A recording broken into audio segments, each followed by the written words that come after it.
Well, thanks so much for being with us here on Morning Live. It's time for our trending topics now. Let's take a look at what is making the trends this morning. So first up is a hashtag Justice for Pastor Makoba Church.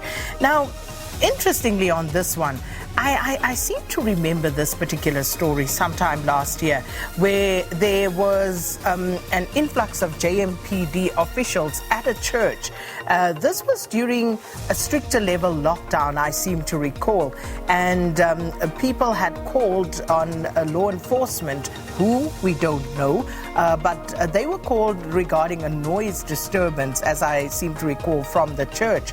And then it later emerged that some of the members of the church said that they were tortured by the officials of JMPD who went to the church in numbers, one should add.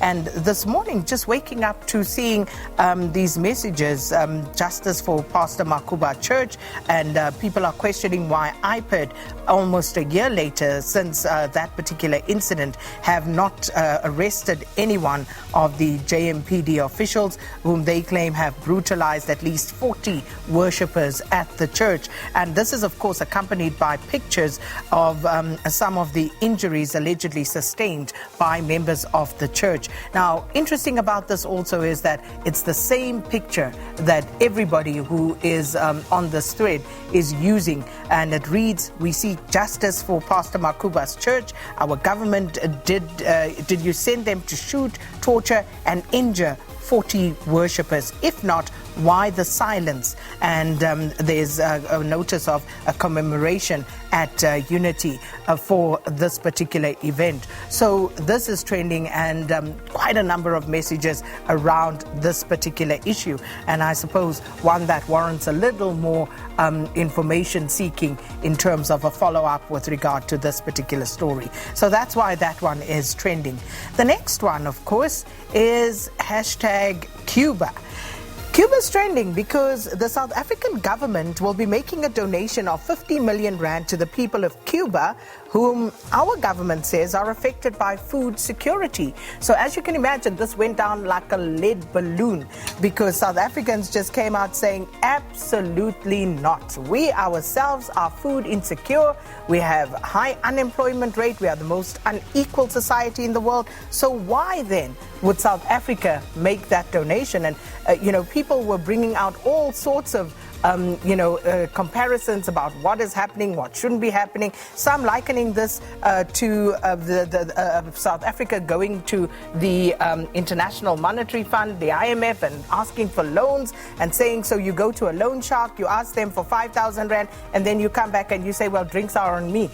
Basically saying that we can't go and get money to give to other countries. And someone even said, well, Cuba must have our nudes as a country because it seems like we cannot get away from Cuba. But then others are saying, of course, we should not forget who stood by us during the dark days of our country, and therefore it is justified. But a lot being said, many people weighing in on this one, and I see, if I look now, Cuba has actually moved to the top of the trends. So many South Africans not happy with that move by the South African government. Hashtag JSC interviews. This, of course, the interviews for the Chief Justice, the next Chief Justice of South Africa. So 4 candidates shortlisted, started on Tuesday with the interview of Justice Madlanga. Yesterday was Judge Mandisa Maya.